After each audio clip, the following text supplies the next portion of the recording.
ભારત માતા કી ભારત માતા કી બધાને જય જોહાર।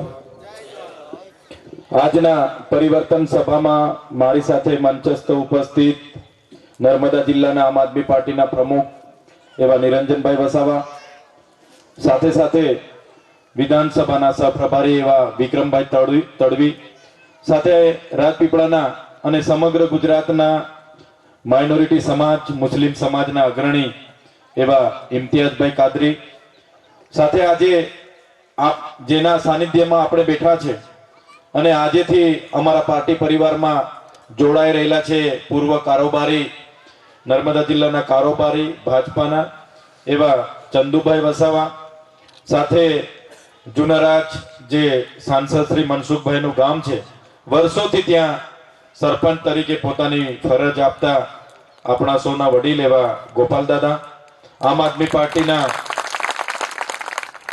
પાર્ટીના નર્મદા જિલ્લાના ઓબીસી મોરચાના પ્રમુખ એવા ગોપાલભાઈ માછી, મહામંત્રી એવા અર્જુનભાઈ માછી, નાંદોદ તાલુકાના પ્રમુખ એવા ગિરિરાજભાઈ ગોહિલ, અને જેમણે આપણને ખૂબ સારી વાત કરી છે અને આ વિસ્તારના પટેલ સમાજના અગ્રણી એવા મનોજભાઈ પટેલ, સાથે ગુરુ ગોવિંદજી, સાથે મંચસ્થ તમામ યુવાન સાથીઓ આશીષભાઈ, સાથે કૌશિકભાઈ, રાજેશભાઈ અને તમામ અહીં ઉપસ્થિત જયેશભાઈ, તમામ સાથીઓનો, ક્રાંતિકારી સાથીઓનો હું વંદન કરું છું, નમન કરું છું, બધાને હું અહીંયા આવકારું છું। સાથીઓ, વાતો તો ઘણી કરવાની થાય છે, પણ આપણે વિચારો, અહીંયા મંચ પર જેટલા પણ તમને લોકો દેખાય છે, એ હું હોય, નિરંજનભાઈ હોય, આપણે વિક્રમભાઈ હોય, અર્જુનભાઈ હોય કે ગિરિરાજભાઈ હોય, તમે અમને ક્યારેક પણ જોતા હશો, મોબાઈલમાં વિડીયો પણ અમારા આવતા હશે, તો અમે લોકોને જ્યાં પણ અન્યાય થતો હશે તો એમની ન્યાયની વાતો અમે કરતા હશે, લોકોના ન્યાય માટે અમે પોલીસ સાથે લડતા હશે, કલેક્ટર સાથે લડતા હશે, ક્યાંક રજૂઆત કરતા હશે, એ જ રીતના તમે અમને ઓળખતા હશો। જ્યારે ભારતીય જનતા પાર્ટીના નેતાઓને તમે ખાલી વિચારજો, કોઈ નેતાને યાદ કરીને, તો એ નેતાને યાદ કરીને તમે વિચારશો એટલે તમારા મગજમાં એટલું આવશે, આ ભાઈ તો પેલાને ધમકાવતા હતા, ડરાવતા હતા, આ ભાઈ તો પેલા કોન્ટ્રાક્ટ છે, આ ભાઈ તો પેલા લીજવાળા છે, આ ભાઈ તો પેલા બુટલેગર છે, આ ભાઈ તો પેલા ખાણ માફિયા છે।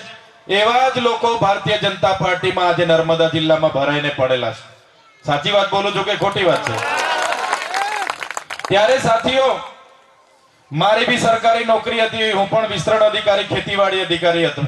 આ નિરંજનભાઈ બી વૃંદાવન હોટલ ચલાવતા હતા, આ અર્જુનભાઈ માછી એ પણ અહીંયા કોઓર્ડિનેટર હતા, ગિરિરાજભાઈ હોય, મનોજભાઈ હોય, ગોપાલ દાદા હોય, ગોપાલભાઈ માછી હોય, ચંદુભાઈ વસાવા હોય, બધા જ લોકો ખૂબ સારી રીતે ખેતીવાડી પણ કરે છે।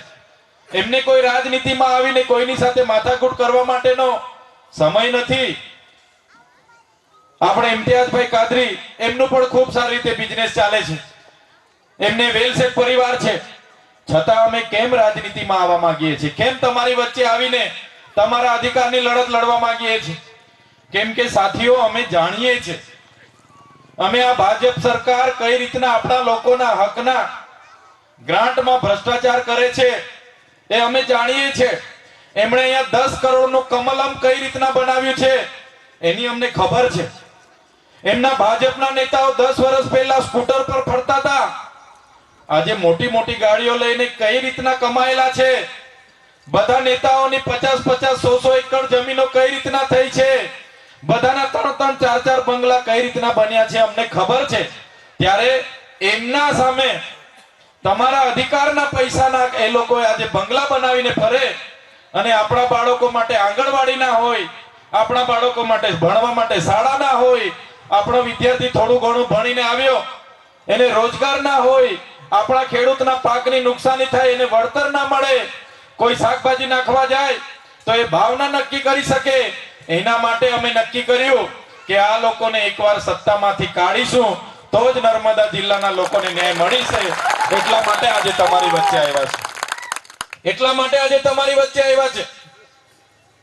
આજે ચૈતરભાઈ એક નાનો માણસ છે.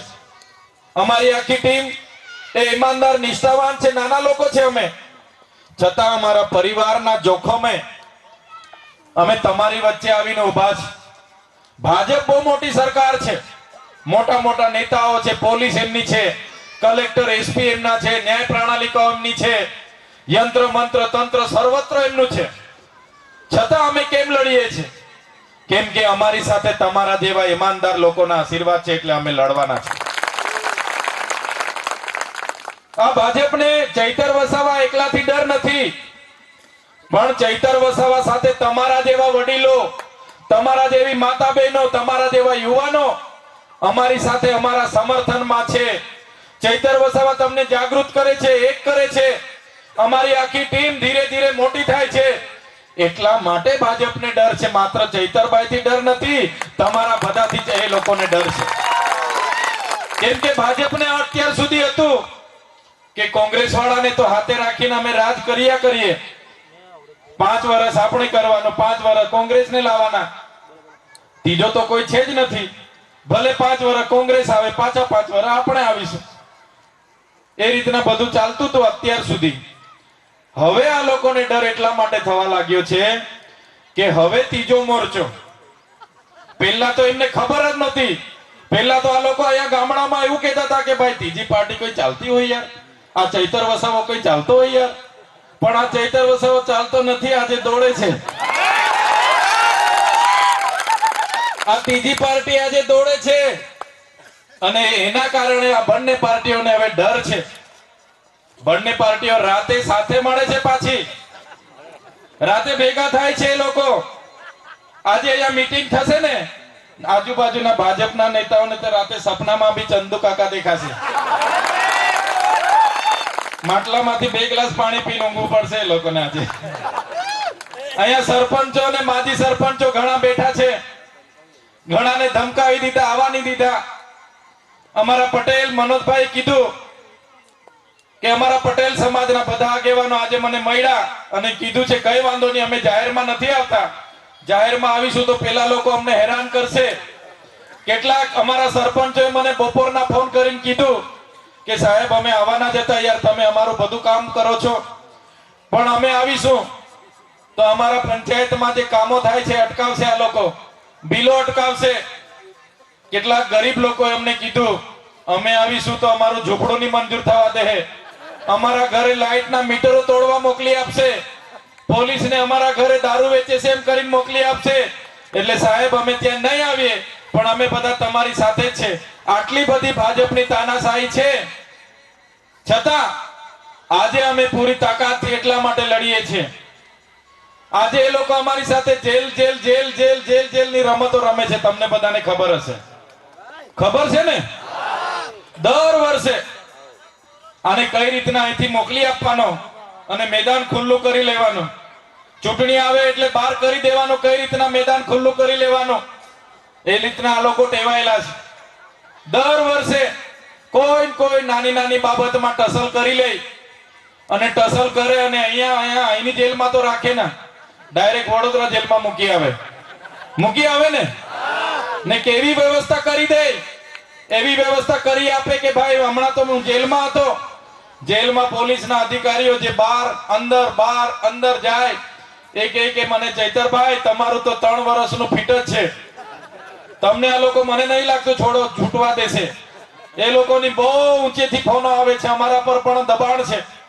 એટલે જેલમાં પણ મને કોઈ વ્યવસ્થાની, કોઈ મુલાકાતની, જેલનું જમવાનું, જેલની નાની કોટડીમાં રહેવાનું, રોજે યાદ કરું કારે છૂટીને મારા લોકોની વચ્ચે જામ, કારે છૂટીને લોકોની વચ્ચે જામ, કારે છૂટીને લોકોની વચ્ચે જામ.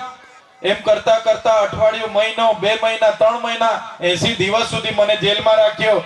80 દિવસ અંધારી કોટડીમાં રહીને આ ચૈતર વસાવા એકલા, આદિવાસી હોય કે ગરીબ હોય કે તમામ વર્ગને યાદ કરતા રહ્યા છે. આજે મારા સાથીઓ કેમ અહીંયા મારી સાથે ઉપસ્થિત છે? આજે પટેલ સમાજના અગ્રણી હોય, આહિર સમાજના અગ્રણી હોય, માઇનોરિટી સમાજના અગ્રણી હોય, માછી સમાજના અગ્રણી હોય, ઓબીસી સમાજના અગ્રણી હોય, બધા જ લોકો આજે અમારી સાથે કેમ છે? કેમ કે બધા જ વર્ગના લોકોએ ભાગલા પાડો અને રાજ કરો અત્યાર સુધી કર્યું છે. પણ હવે યુવાનો બધા જાગી ગયા છે. ભાજપના લોકોને જવાબ માંગે છે. ભાજપ અત્યાર સુધી રોજગારીની વાતો કરે એટલે હિન્દુ મુસ્લિમ ની વાતો કહાનીઓ આપણને સમજાવી દે. આપણે શિક્ષણ માંગીએ એટલે મંદિર મસ્જિદની વાતો કરાવી દે. આપણે આરોગ્યની સુવિધા માંગીએ એટલે ભારત પાકિસ્તાનની વાતો કરે. ત્યારે હવે યુવાન ભણી ગણીને જાગે અને ભાજપના લોકો પર હવે જવાબ માંગે છે. ત્યારે એ લોકોના ગામમાં મીટિંગ હોય તો 100-150 પોલીસ વગર ભાજપને હવે મીટિંગ ગામમાં થતી નથી. આંગણવાડીની બહેનો, આશા વર્કરની બહેનો, ગ્રામ સેવક, તલાટી, સરપંચ બધાને કામે લગાડીને આજે એ લોકો જેમ તેમ કરીને તો નાની મોટી મીટિંગો કરવા પહોંચી તો જાય છે અને મોટા મોટા ભાષણો તો કરે છે. પણ આ મંચ પરથી તમને કહેવા માંગુ છું, મંચના આગેવાનો તમે જોઈ લેજો. અહીંયા ઉપસ્થિત બધા જ લોકોને હું કહેવા માંગુ છું, આવનારી જિલ્લા પંચાયત અને આવનારી 6 તાલુકા પંચાયતમાં આમ આદમી પાર્ટીની બોડી બનવાની છે. શરૂઆત થઈ ગઈ છે એટલે તો ડર છે એમને. આજે ભાજપના મંત્રી તંત્રી હોય, સાંસદ હોય, ધારાસભ્ય હોય, જિલ્લા પ્રમુખ હોય, કોઈ પણ જગ્યાએ સભા હોય એટલે ચૈતર વસાવાના નામથી જ ભાષણો એમના ચાલુ થાય છે ને. ચૈતર વસાવા આમ કરે, તેમ કરે, ફલાણું કરે, ઢીકણું કરે, આમ કર્યું, તેમ કર્યું. અલાભાઈ, ચૈતર વસાવા તો 3 વર્ષથી ધારાસભ્ય ચૂંટાયા છે. તમારી સરકાર 30 વર્ષથી છે. તમે શું કર્યું એની વાત તો કરો. ચૈતર વસાવા પાછળ પડેલા છો. એટલે સાથીઓ, એમની હકીકત એમની દુખતીના સામે પકડી છે. હમણાં મોદી સાહેબ ડેડિયાપાડામાં આવ્યા હતા અને મેં કીધું કે આટલો જંકશન કાર્યક્રમ તમે ડેડિયાપાડામાં કર્યો છે. લોકો તમારે ત્યાં 10-12 હજાર હતા ને અમારે ત્યાં તો લાખોમાં નેત્રંગમાં અમારી સાથે હતા. મેં એક દિવસે જિલ્લા સંકલનમાં પૂછી પાડ્યું કે આ 15મી નવેમ્બર જનજાતીય ગૌરવ દિવસના કેટલા રૂપિયાનો ખર્ચો થયો અને કઈ ગ્રાન્ટમાંથી તમે વાપર્યા. તો તમે વિચાર કરો, 2 કરોડ નાસ્તાના, 2 કરોડ ચાના.